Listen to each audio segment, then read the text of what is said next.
They were sisters. They shared blood, birthdays, and each other's husbands. What started as a secret turned into a cycle, and by the time one child ended up dead, a family cookout became a crime scene. 3 shot, 1 arrested, another zipped into a body bag.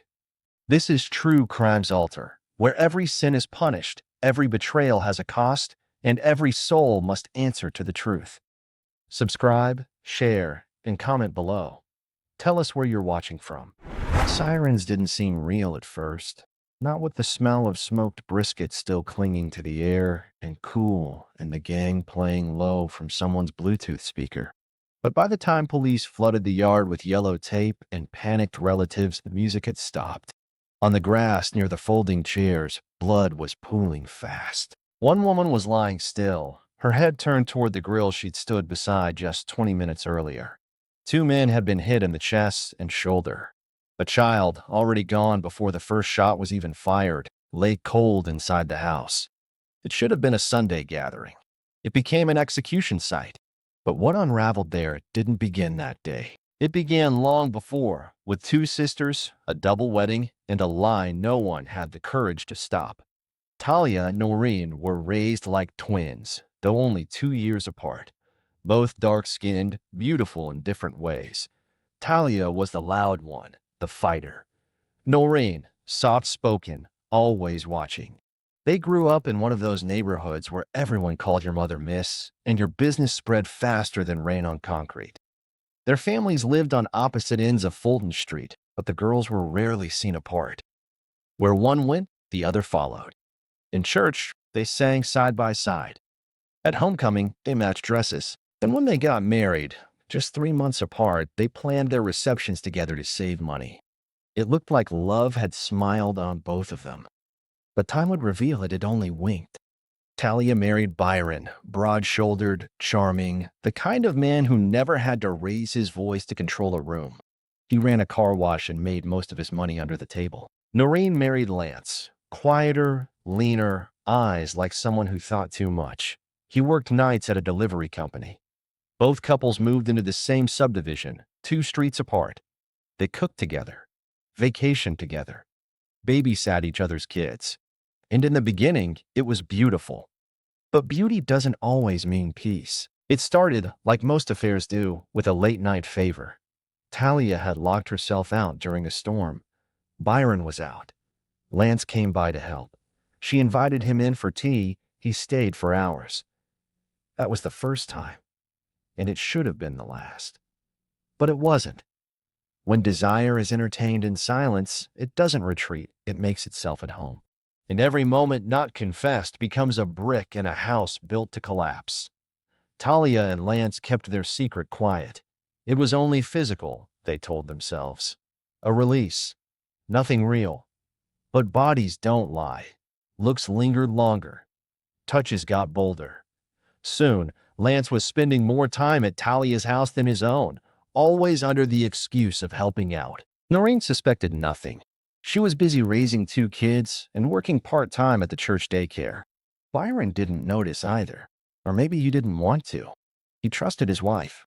Or more truthfully, he trusted that Talia's loyalty wouldn't ever embarrass him publicly.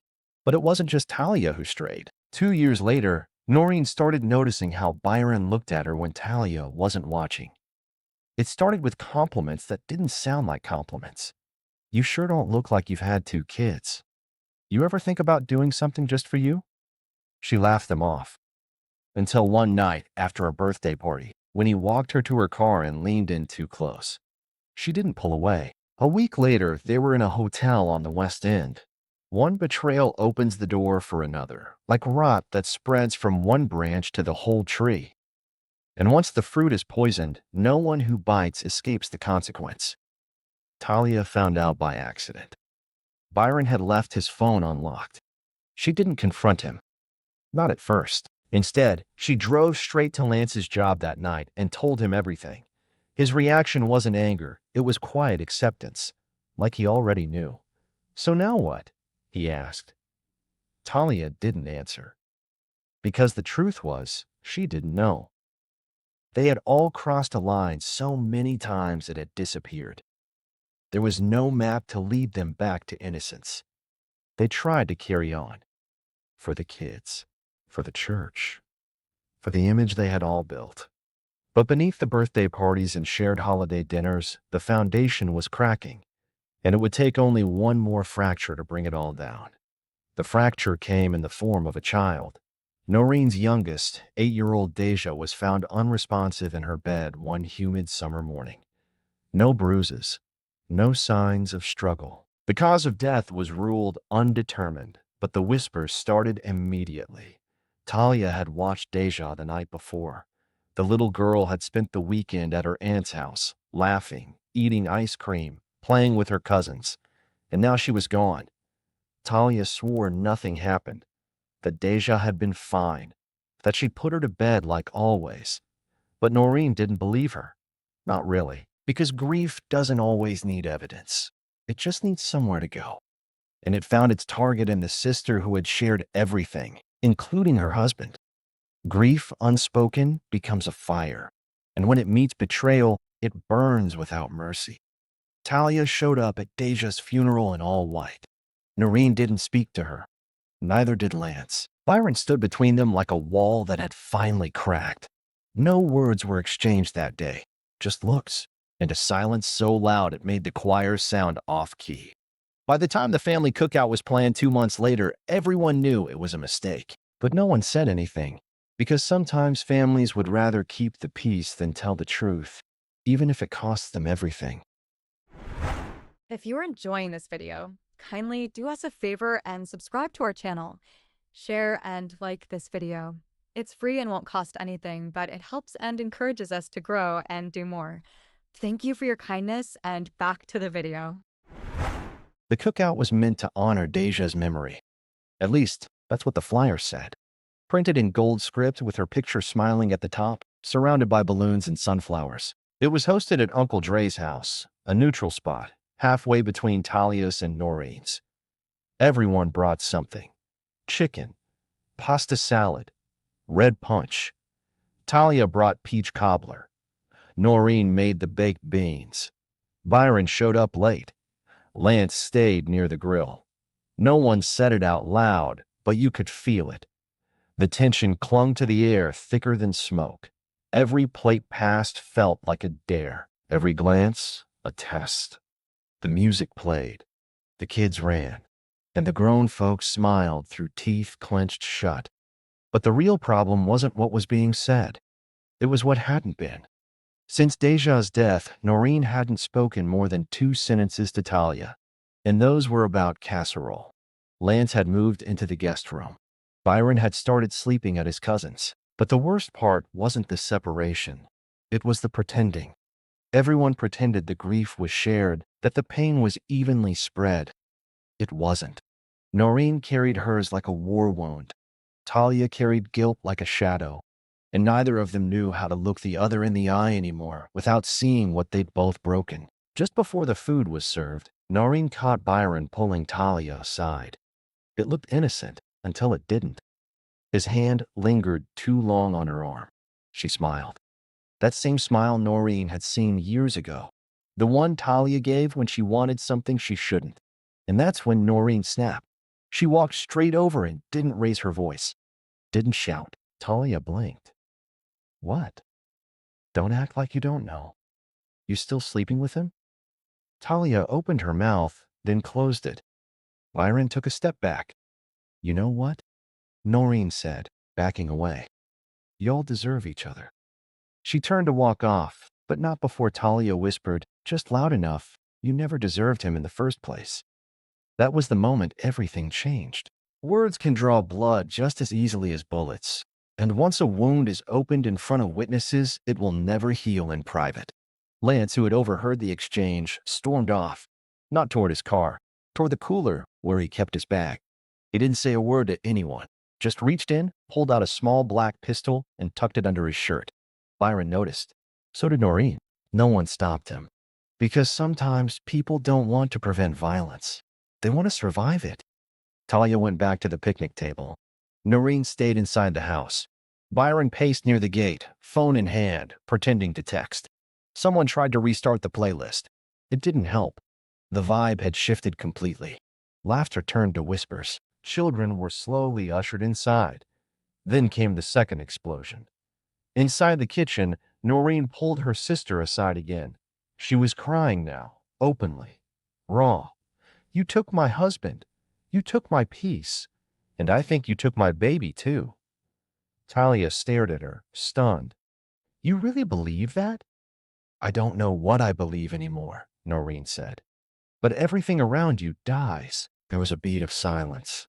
Then Talia slapped her. Just once, but hard enough to stagger her. A hand lifted in grief will always fall in regret. But once raised, it changes everything it touches. Lance heard the slap from the yard. He was already on edge, already holding the gun under his waistband. He rushed into the house, saw Noreen holding her cheek, saw Talia, fists clenched, and something broke. He raised the gun. Byron, walking in behind him, saw it too late. One shot rang out, then two more, screaming, glass breaking, a child crying, footsteps pounding, blood on the floor. When it was over, Talia was on the ground, bleeding from the side. Byron had been hit in the shoulder. Lance lay slumped by the sink, a hole in his chest. And in the hallway, someone had dialed 911, voice shaking, repeating, "There's blood everywhere. I think my sister's dying." The lies they told to keep each other close had finally burst wide open and taken everything with them. When love turns to rivalry and grief to vengeance, the family becomes a battlefield. And on battlefields, no one walks away clean. Talia was barely conscious when the paramedics arrived. Byron had passed out from blood loss. Lance was declared dead on scene. Noreen, face still red from the slap, sat in a chair in the corner, hands pressed to her mouth, rocking slowly. The backyard was silent now. Just a few officers talking into radios.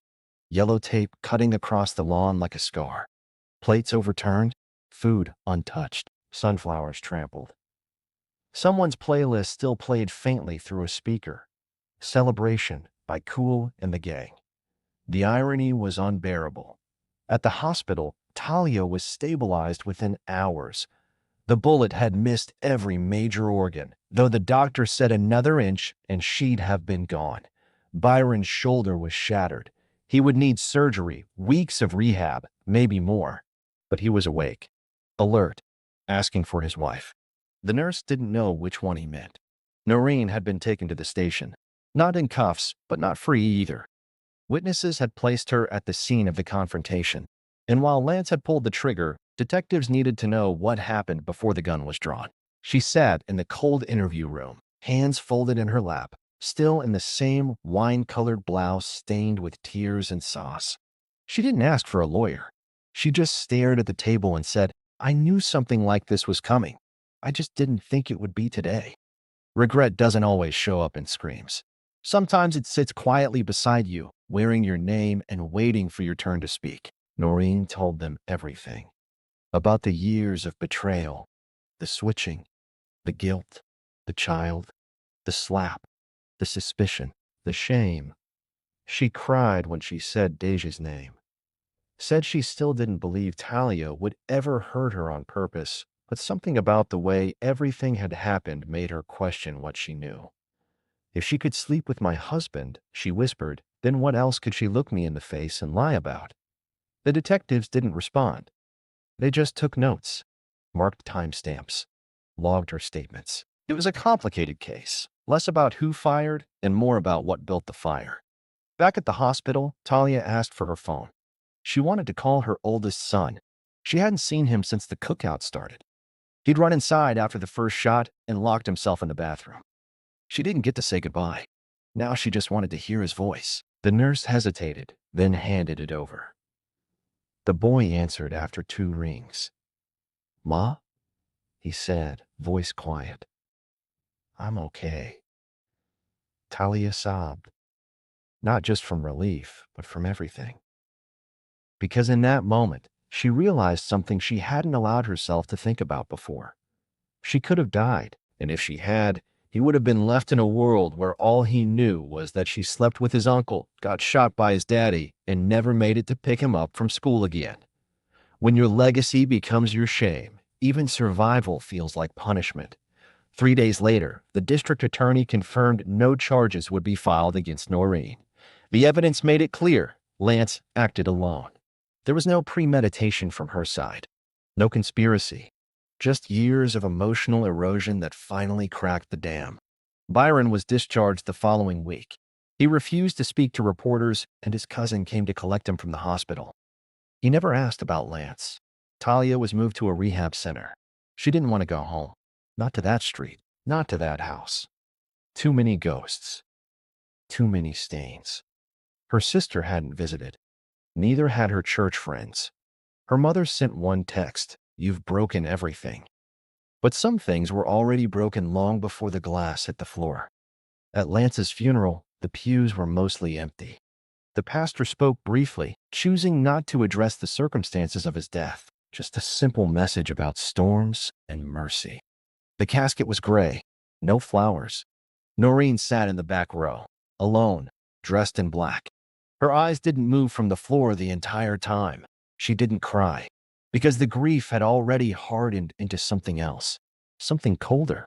Afterward, she left without speaking to anyone, drove home, walked into her empty house, and stared at Deja's photo on the mantle until the sun came up. Justice doesn't always come in a courtroom.